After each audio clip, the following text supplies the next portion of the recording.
Hey, what's going on, guys? It's ETA Prime back here again. Today we're going to try to put together a cheap gaming PC, and with the way GPU prices are right now, be it new or used, it's hard to put together something on a budget. But what I've done here is given myself a budget of $210, and I came in just under it at $207, and we're going to see how this thing performs. So the backbone to this whole build is a good old Optiplex. This is an Optiplex 720 with an i5 4590. We have 8 gigs of RAM, and it also came with a 500 gigabyte Western Digital Blue mechanical hard drive. Now this was listed on eBay for $139, buy it now, or best offer. I offered $110 and I got it shipped to the door. These are all over the place for around $100 to $120. You can find one, especially if you're in the US. These are old office PCs and they made millions of them. This also came with Windows 10 Home pre-installed, but we're going to be swapping that over to an SSD. I'll still use the spinner drive for games. We also have 8 gigabytes of DDR3 RAM, and this should be running at 1600.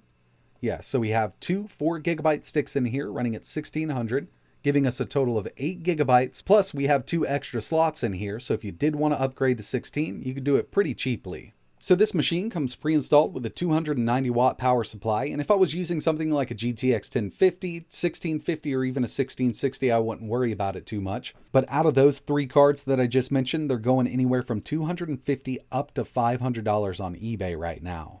It's absolutely ridiculous. So I chose an older card, and it does burn a lot more power than these newer cards, but I think we should be good to go. I'll keep an eye on power consumption. Now this doesn't have a 6-pin PCIe power connector, so I had to add that. And that'll give us a 6-pin PCIe power connector in this unit so we can plug our GPU in. Another thing you definitely want to add to a PC like this is an SSD. You really don't want to be running from that mechanical drive because it's just going to slow everything down, but we can utilize the mechanical drive that came in this unit to store our games. So for storage, I opted for a cheaper 256 gigabyte 2.5 inch SSD. You can pick these up anywhere from $25 up to $50 right now. I picked this up for $28 on Amazon, and that's the one I'm going to be using. It's not the fastest, but it'll definitely get us by in this Optiplex. And the final thing we need to add to this PC is a GPU. So I opted for basically the cheapest thing that I could find right now on eBay that has decent performance. And by decent, I mean a little under the 1050, but keep in mind, prices are crazy right now. This is an AMD R9 270. I was able to bid this out at $68 shipped, and they're listed right now with starting bids at $25 or buy it now at $80, but you can get right in the middle there, and I would not go over $70 with something like this. But the way the market is right now, this is what I went with for this build. And the best thing about this whole setup here is when GPU prices do come back down, you can just slap a 1050 Super in here or a 1660. All you need to change is the GPU itself, and you can definitely up the performance. Okay, so I've installed the SSD here. I had a little bracketing system, but unfortunately I didn't have another little caddy. So I just used a little bit of double-sided sticky tape and it's sitting in here nicely. So I'll run my operating system from the SSD. All of my games are going to be stored on that mechanical drive. Another thing I would recommend doing is replacing the thermal paste on the CPU. I've actually already done this, and I've done some testing on this machine without a GPU just to make sure it worked when I got it. And it's pretty dusty. There's some floating around here. The last thing I really need to do is just install this GPU here. And this one came with a broken hinge on the back, but luckily I have some other Optiplexes laying around. I'll go ahead and swap that out so it'll lock that GPU in place. But once I have the GPU installed, all I need to do is plug in the 6-pin power adapter, install Windows 10, and see how this thing performs.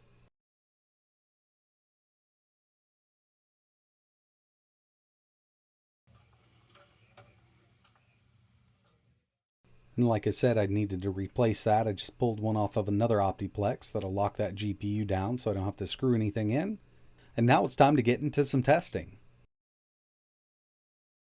Alright, so before we jump right into some benchmarks in gaming, I just wanted to go over a few things. As you can see, we have that i5 4590, 4 cores, no extra threads, base clock of 3.3 with a boost up to 3.6.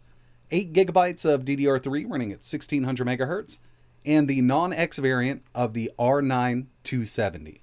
We have 2 gigabytes of VRAM.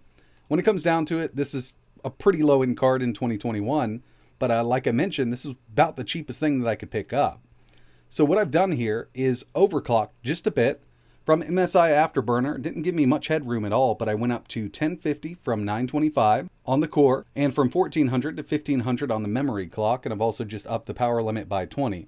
I mean, basically, this is all we have without going in any deeper, and it seems to work pretty well like this. Everything that I've tested with this has worked. So as you can see, the GPU clock over here is at 1050 instead of 925, and memory 15 instead of 14.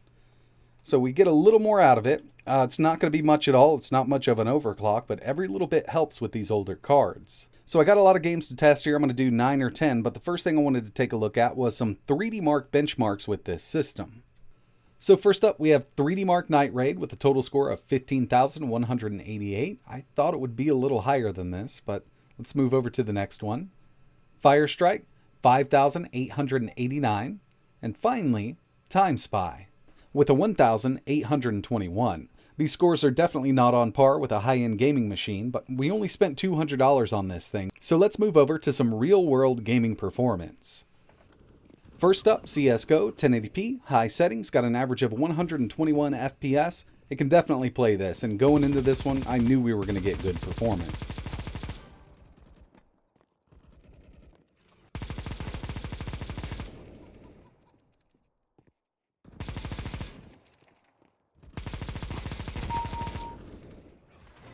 Next up, Street Fighter V 1080p, medium. I had to drop this down from high because every once in a while it would dip down when there was lots of effects on screen, but it still looks good at 1080p medium and it's fully playable at 60.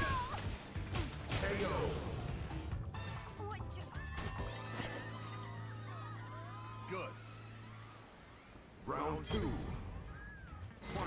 It handles Skyrim Special Edition 1080p high quite well. It does drop down to 55 every once in a while, but if I didn't have that frame counter on, I wouldn't notice it, and if you're really worried about it, you can just go in and drop a couple settings down to medium.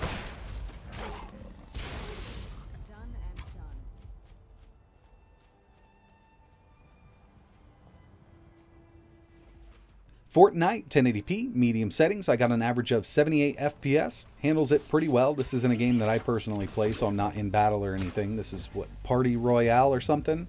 But yeah, I mean, it should be playable on a machine like this at medium settings, 1080p.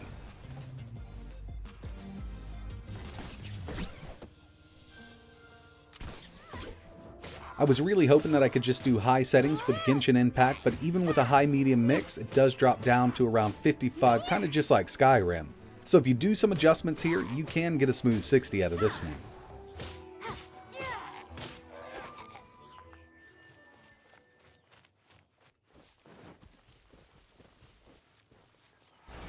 Now this did way better than I thought it would with GTA 5. We're at 1080p normal settings and some of these can be jumped up to high. I just went into here thinking that it was just too low end for this game, but surprisingly enough I got an average of 81 FPS out of it.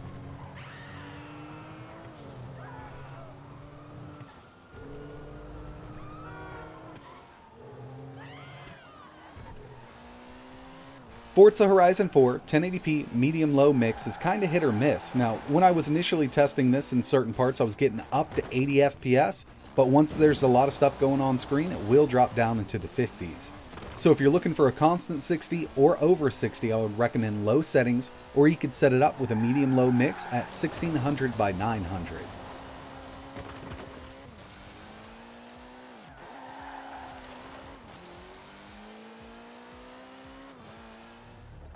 Doom Eternal, 1600 by 900, low settings with dynamic resolution scale going. I got an average of 62.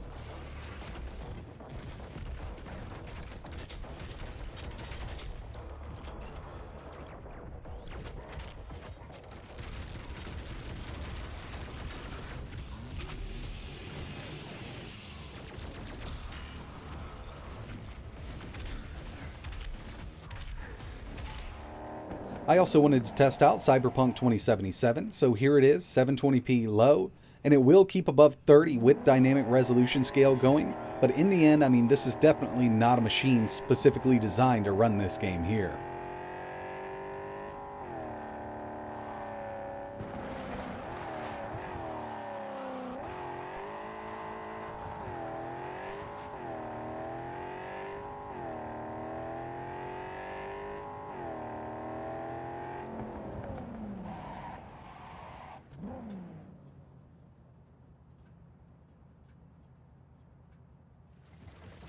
And the final game I tested was really a benchmark, Red Dead 2, 1600 by 900, low settings, and average on this was 40 FPS.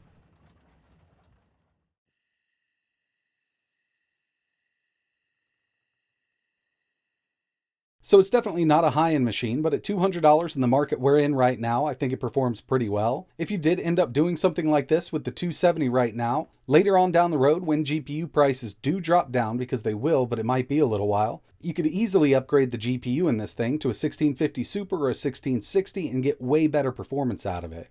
But until then, you still got something to use right now, and it didn't break the bank. So yeah, I mean, at $200 for something like this, I personally think it's a pretty good deal. So since we're using that old Radeon R9 270, I wanted to keep an eye on power consumption because it does burn a lot of power. And we only have a 290 watt power supply in this unit. So through all of my testing, I have this plugged into a kilowatt meter, and at idle, it averages 41 watts.